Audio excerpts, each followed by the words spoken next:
It's time for this week's episode of Brandon Sports Talk, featuring in-depth interviews from those who are trending in the world of athletics. And now, here's the host of Brandon Sports Talk, Brandon Pate.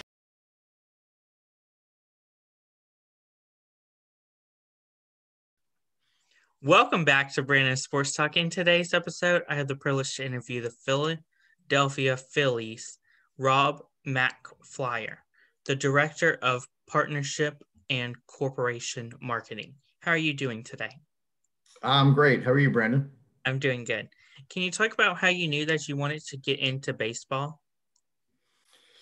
Yeah, so I grew up around the Philly area, and as a kid, and played a lot of baseball and played a lot of versions of baseball, whether it was wiffle ball or we would tape up our wiffle ball bats and play with a tennis ball, or whatever we were trying to do to keep playing baseball. So just fell in love with the game as a kid, and always thought it'd be kind of fun to figure out a way to do it professionally without knowing that I couldn't play it professionally, try to work in it professionally.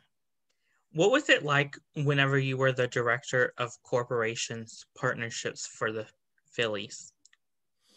So that's a fun job. I spend my days trying to line up companies to sponsor the Phillies, and so some part of my day is spent working with many of the clients who are already sponsors, and then other parts of the day are spent trying to identify other companies who should we think should be considering the opportunity as well. Making sure that the current partners are getting the kinds of things that they're supposed to be getting from us, and identifying other companies who we think would be a great addition to our portfolio. What is the day in the life of a Director of Corporation Partnership? Yeah, so we spend a little bit of time. It's basically a communication job, reaching out to companies, try to get them to understand the value of being part of the Phillies and being part of our sponsorship family, and trying to get them to understand what we offer and how it could help their business. And then, the final piece would get them to make an investment in the Phillies in that respect.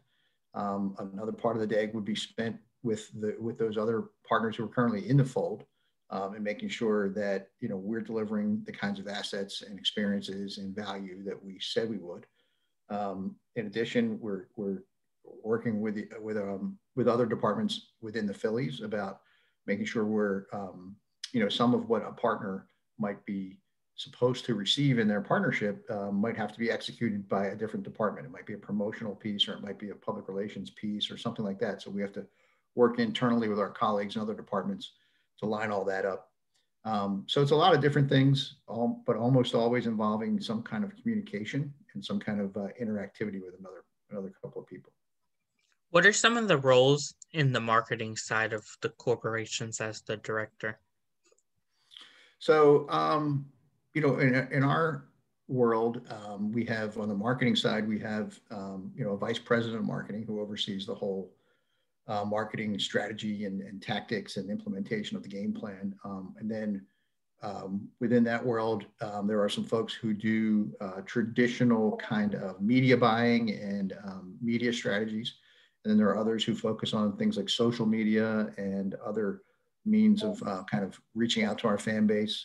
But basically that department's job is to be in touch with our fan base on an ongoing basis and make sure that they are being communicated to and understand, the value of enjoying the Phillies experience, however they decide to do it. What is the process of getting, of course, first a small partnership with, like, let's say, how Brandon Sports Talk, that's on a smaller scale, versus ESPN, who is a big, has a name behind them? I'm sorry, so what did you say? What was the first part of the question? What is the process of getting somebody on a smaller scale that doesn't have a name behind them versus somebody like Under Armour, Nike, who has backing behind their name? I gotcha. Yeah. So the process is either, started either by us or by them, where we would reach out to them even the smallest of brands. And oftentimes that's the most fun, quite honestly, working with some of those brands and helping them grow and helping them become competitors of those big brands that maybe, one of the things, if we don't have a lot of activity in a particular category, it can be fun to sort of get into that category with a small company and have them grow, and then have them either kind of build out the category as a category, or then compete with some of the bigger brands that we're not doing business with. So that can be kind of fun, and generally it just starts with either us reaching out to them or vice versa, and kind of trying to find the right set of assets and create the right relationship that works for everybody. Can you talk about, of course, on game day, what it's like to meet with the partners that are at the game? Yeah. So generally, and that's a big part of what we try to do, is within each partnership, we try to make sure that the partner has access to the game itself, to the product itself, whether it's through hospitality opportunities or straight tickets, or opportunities to throw a ceremonial first pitch before a game, or something along those lines. We will make sure that the partner has a better than average experience, with the team on a game when they attend a game. So, they've already invested a level of dollars into kind of supporting the team. So we want to make sure that we treat them right when they do come to a game. So they might have a premium seat. They might have a seat in a suite. They might have access to an area of the ballpark that's not really accessible by the average fan, those kinds of things. They might get an opportunity to do a meet and greet with a former player, with their family or their clients or their friends. So those kinds of things are the things we like to try to do with our partners around a game experience.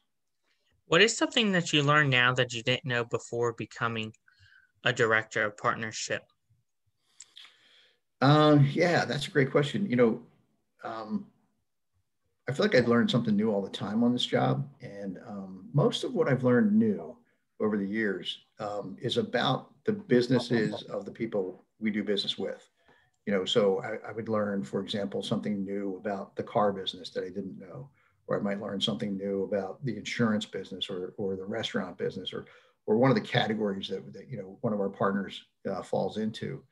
Those are the kinds of new things that I pick up along the way that I think are a lot of fun and make my job, as interesting and enjoyable as it can be, because certainly, everyone, people want to talk to me about the Phillies, but I really enjoy talking about the Phillies, but I also enjoy learning about their business and how it really works, and getting in kind of an inside look at some of these different businesses and industries that make up our overall economy.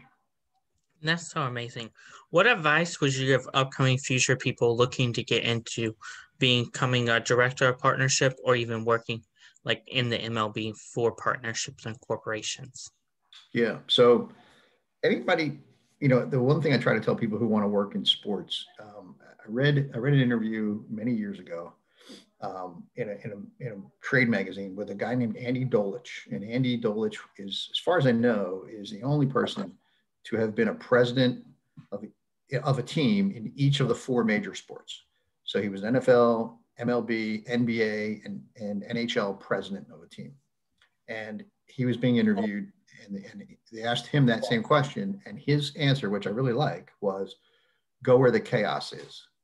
And I think that if you want to get started in sports, that's a great piece of advice, is to find, a chaotic opportunity.